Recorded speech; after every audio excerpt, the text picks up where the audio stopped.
pregnancy update. Yay! Hi guys, my name is Arlette Hardy. I am a blogger and joy strategist from chasing-joy.com. But today I am back with another weekly pregnancy update. I started to say baby making update because I was doing those for so long in the TTC process, but now I'm officially pregnant.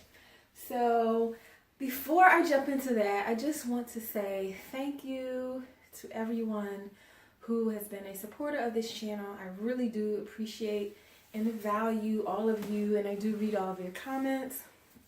I just got a comment today where someone's pretty frustrated with me because as of today, which is October the 1st, 2017, I have not yet published the video telling you guys that I'm pregnant.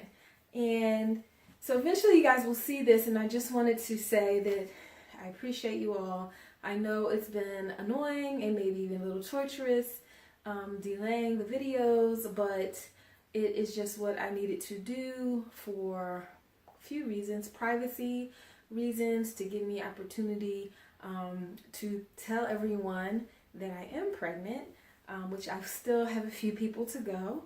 And also for all those months and actually over 2 years where I was trying to get pregnant and I was not successful, I really did need a little time to kind of come to terms with that before I'd be able to share that with the world. So I do appreciate it. I'm sorry for the delays and it's annoying, and I'm trying to now speed things up so that eventually my videos will be pretty much real time, but we're not quite there yet.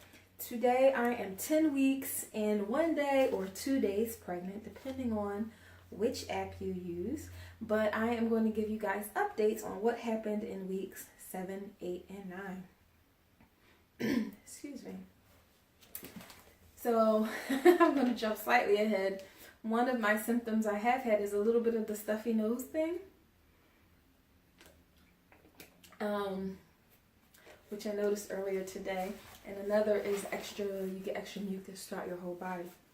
So I was having to kind of clear my throat there.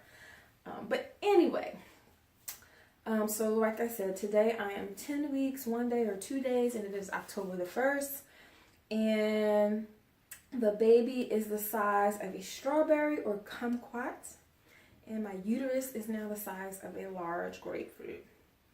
So I'm going to go over what happened during weeks 7, 8, and 9. So week 7 was super emotional for me. I had 3 doctor's appointments that week. I had my first OB appointment, and that just did not go how I expected. I left the appointment feeling very depressed and weepy and sad. And nothing major went wrong. I met with the nurse practitioner. She was very nice. She answered all my questions, but basically that it was like a checkup for me. And I didn't realize it or think about it after we left. We never checked on the baby. There was no ultrasound. They didn't listen for a heartbeat or anything. And at that point, I was 7 weeks. It was like 7 weeks, maybe 4 days. And so I had expected to go to the appointment feeling a little anxious because I've been very, very anxious throughout this whole pregnancy. After it taking so long to get pregnant, I'm just, kind of worried. So I expected to leave the appointment feeling less anxious, and I didn't. And so then that made me feel really sad and weepy. And then I got slightly bad news with the appointment. So I'd been going to the same gynecologist since I was 22 years old. I am now 37.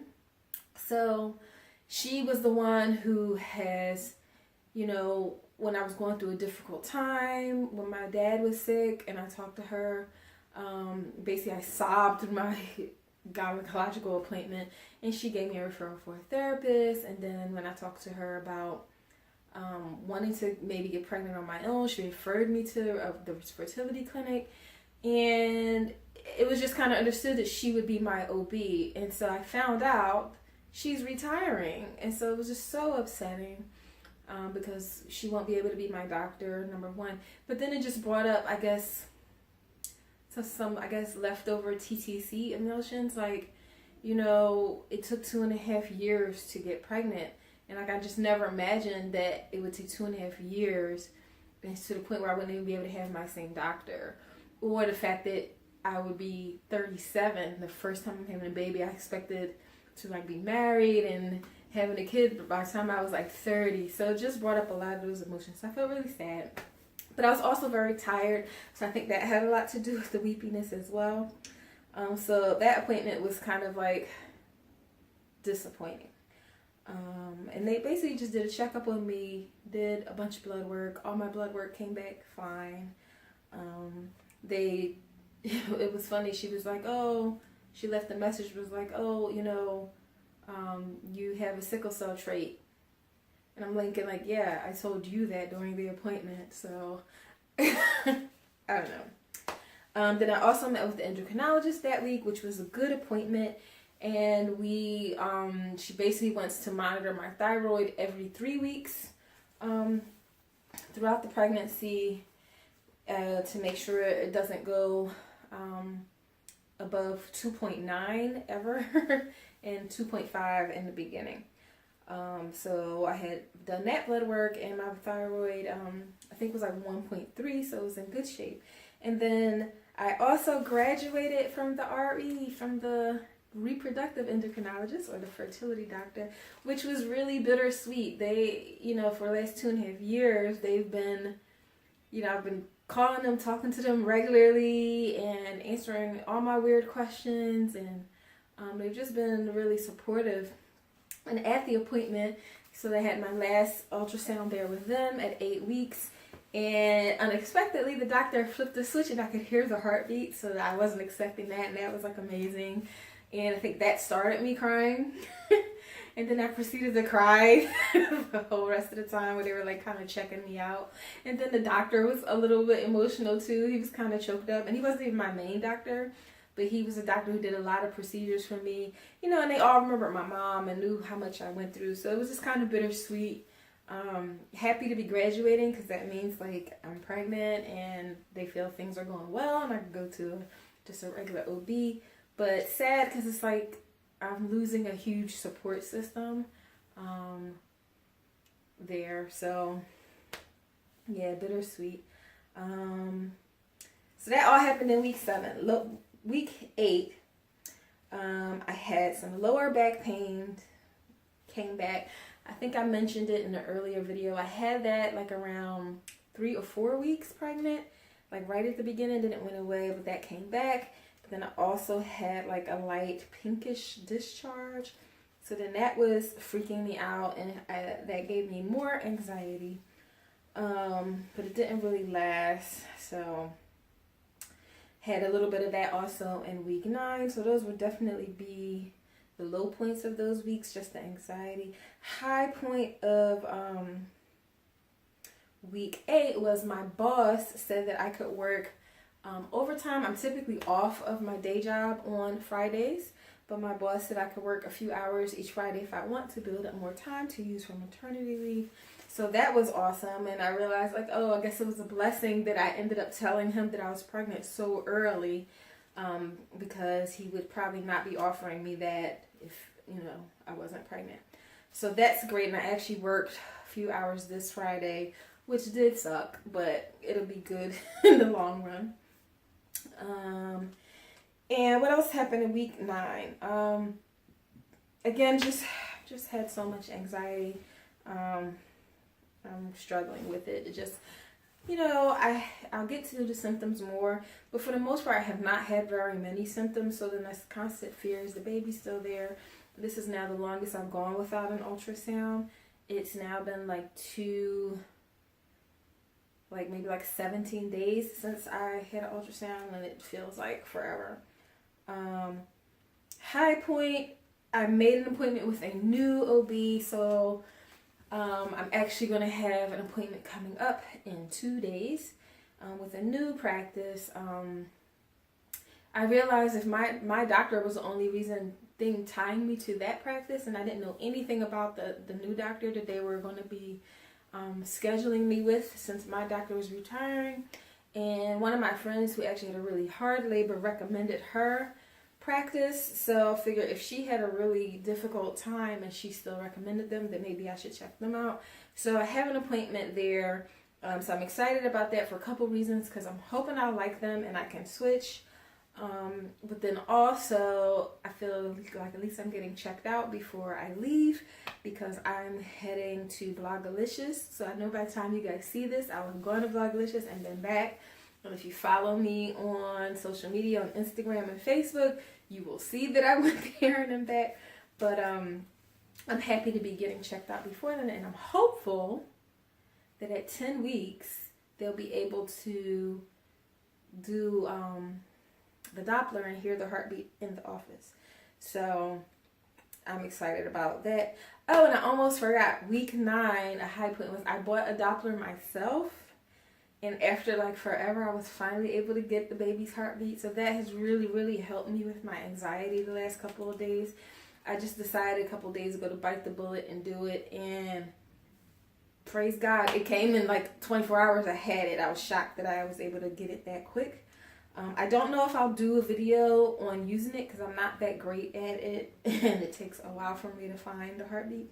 But it really has helped my anxiety. So now I'm just going to get into the stats. So my aversions, I still have the aversion to salad greens. So I've been pretty much avoiding things like raw spinach and like mixed greens, things like that. I'm still eating more of like the iceberg, the crispier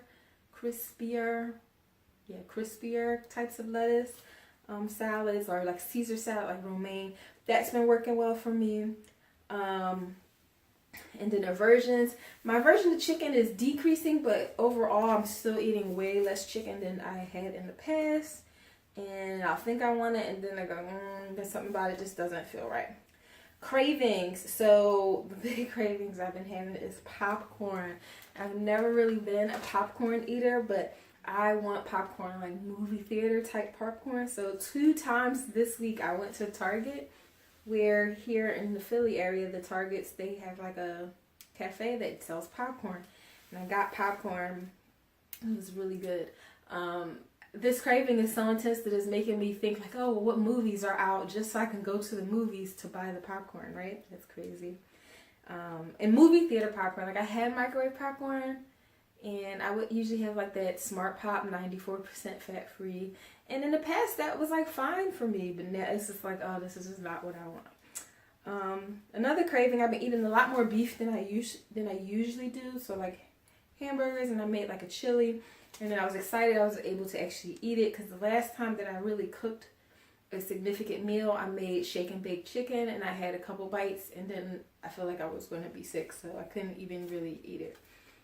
But I was able to eat the beef chili that I made, so that made me feel happy. My sleep has not been great, mostly because of the anxiety that I mentioned several times, and waking up to pee. So I do still have that symptom, but even that symptom is nowhere near as bad as I imagined. You know, when the people talk about the constant urge to pee when they're pregnant, it's not that bad at this point. You know, maybe it'll change, especially later in pregnancy, but right now it's not that bad. So like I said, my symptoms overall are not many, and that's my overall thing causing me to have anxiety. I've had a little bit of back pain here and there. I've been a little bit tired, but not every day. I've had mildly sore boobs, but not really bad. I do feel very much like relieved when I do take my bra off at night, so maybe they're growing. I really haven't noticed, but maybe I'll be, you know, getting a new bra in the future. I'm not sure. I've had very rare and mild waves of nausea. And the last weeks, in 7, 8, and 9, I may have had a wave of nausea like 4 times. So maybe that's once a week. And it's happened while I was eating, like I said, while I was eating the shake and bake chicken. Then another time I had a milkshake, and I was like halfway through, and then suddenly it was like, oh, if I take another sip, I'm going to be sick. So I had to stop. My exercise has decreased. Only exercise about 1 or 2 times per week. And I think it's mostly because of the back pain a couple of times when I exercise. The next day I felt the back pain and I felt like I overdid it. And just overall my anxiety is making me feel like, oh, I'm overdoing it, even though I'm just walking. Like logically I know I'm not overdoing it, but my anxiety has been getting the best of me, so I've only worked out about once or twice in the last few weeks. In terms of meds, I'm on all the same stuff. However, technically, Friday was supposed to be my last day for progesterone, and I've been doing an injection. It was supposed to be my last day for progesterone, estrogen, and baby aspirin. However, I just had a little bit left in the bottle, and then I still had a few, like 4 days of suppositories left from my previous cycle. So I'm just going to finish those things out and kind of taper off. Even though the nurse said it's fine to just stop cold turkey with everything, it just feels odd. Like I don't want to shock the system in any way. And I don't think it'll hurt to just finish out the meds till they're gone. But I'm almost done. I am excited. Tomorrow I think will be my last injection, so that'll be awesome. My mood, like I said, I've been very anxious. I have been a bit worried about finances. I'm still paying off my IVF loan. It cost me a lot of money to get pregnant, and I'm not ready to tally it up yet, but I'm still dealing with paying that back, and that will make things a lot easier. But outside that, I have been very happy. Now that I've had the Doppler the last couple of days, it's allowed me to be more happy. And I've been praying that God would help me with the anxiety so that I can enjoy being pregnant after it taking so long. Who have I told so far? So I've told most of my family on my dad's side, which is the side that I'm close to. My nieces and nephews don't know because their parents are going to tell them when they feel it's ready. But I'm planning to tell the whole world in like a couple of weeks, so they're going to have to get to it. I've told 3 coworkers over the last couple of weeks, coworker friends. So I still have a few more people to tell, though, a few more friends before I can go public with the world. Purchases. So I did make one purchase of maternity pants, and basically, I wasn't planning to do a lot of maternity shopping, but I figured I would check it out. I went into, I want to say Peanut Pot, and that stuff was so expensive. They had like a pair of jeans for $188, and I was like, oh my gosh, like, who is buying jeans for $188 that will last for only a year at most? But obviously, someone who's in a different tax bracket than I am is. And they had nice looking things in there, but it was just expensive. And they didn't have anything that I felt was for a woman who's already plus size. Then I went to Macy's, and then their stuff was much more normal price that I would expect. But again, they didn't really have much of a selection for a woman who's already plus size. They only had like extra large. So one pair of pants that were just an extra large did fit, so I did buy those. Then other than that, I just bought the belly band thing that's supposed to help you be able to wear your normal pants longer. And it said one size fits most, but apparently I'm not most because it really didn't fit me. I thought it would, but then when I wore it in a house where I was just lounging about, it seemed fine. But when I tried to wear it to work one day, it just rolled down and was riding up, and so it just did not work. And the whole point of the reason I was trying it is because I have reached the point now. I'm in the first trimester still, but I am starting to grow a little bit, and so now I'm having a hard time keeping my pants buttoned all day. Like, it's fine in the morning, but then like after lunch or toward the end of the day, it just feels like torturous. And I've had to use like my hair ties, the ones I keep on my wrist, to like give me a couple extra inches, use it like hook over the button and to keep my pants up. So those were my purchases. I didn't purchase anything for the baby the last 3 weeks. My gender prediction. So I still have no clue if it's a boy or a girl. Lately I've been feeling more like I would like a girl. I don't know. Maybe because all of my friends have boys. Like, literally no one has a girl. So I think that it might be nice that I'm the one that has the girl. But then the flip side, and I'm not going to get too much into my kid's name, but I know that if I have a boy, I want the middle name to be my dad's name, to be named after my dad for the middle name. So that would be the awesome part about a boy. But overall, I have no prediction. And let's see, last thing. Oh, before I get to that, what do I miss? So the main thing I miss right now is seafood. I didn't realize how much fish and shellfish I ate through the course of a week, since now, I'm only supposed to have like, I think it's like 12 ounces through the course of a week. So I'm really missing that. And today I am actually going to Red Lobster. I'm so excited to go and eat some crab legs. But then I won't be able to have any more for a while. So that's the thing I miss the most. Not alcohol, but crab legs. Or seafood rather. And lastly, my weight, I think, and I forgot to look before I started the video. Sorry guys. But I think overall at this point in the pregnancy, I've gained 11 pounds. However, like I said, I had been on a diet. Camera cut out. Good thing we're almost to the end. But like I was saying, before I had the embryo transfer, I had done a weight loss challenge where I had lost like 7 or 8 pounds. So I'm not eating that way anymore. I'm eating more just like regular, where that was like very much like a very heavy meal planning, lower calorie, lower carb, all that. So some of the weight gain is just, I think, a rebound from the diet. And some of it was just my digestive system being slower. I guess I've had that. Symptoms, some constipation here or there, and then looser stools here or there. So just kind of not really normal, but nothing that I'm concerned about. So, but now also, I think, like I said, uterus is bigger. So now some of this I do think is from the pregnancy.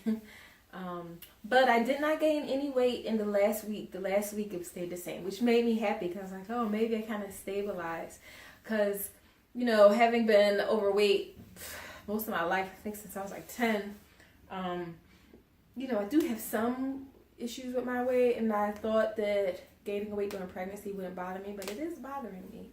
But I think part of it's because you read the app and it's like, oh, the baby weighs now, it's the size of a strawberry and weighs like 4/10 of an ounce, but like I'm looking at a 10-pound gain on the scale, so that can be kind of stressful. But it is what it is. So anyway, lastly, I'll give you guys a bump shot. Oh, and I'll show you these pants. So these button had already broke. I'm gonna show you, like, I couldn't really button it all the way. I mean, I could, but then I'd be uncomfortable. So I just have it folded down. And until I get a new belly band, what I'm doing is just wear like a tighter tank top underneath my shirts to kind of conceal the fact that it's not really buttoned. Oh, so anyway, shirts up, so I'll give you a little bit of... So this is what I'm looking like at 10 weeks. I don't think you really... Not really a bump, just starting to get a little bit thicker. So there you have it, guys. That's my update at 10 weeks and 1 or 2 days. So next week's video should be, I believe, weeks 10, 11, and 12. And I think, I might be wrong, but I think that one might be in real time, that I finally got you guys caught up. But anyway, like I said, I greatly appreciate you all for your patience in my delayed videos and your support and prayers. And I'm excited to be sharing this part of the journey with you all. And I'm planning to go public to the whole world around 12 weeks. So not too much longer now. But thanks for watching, guys. Bye.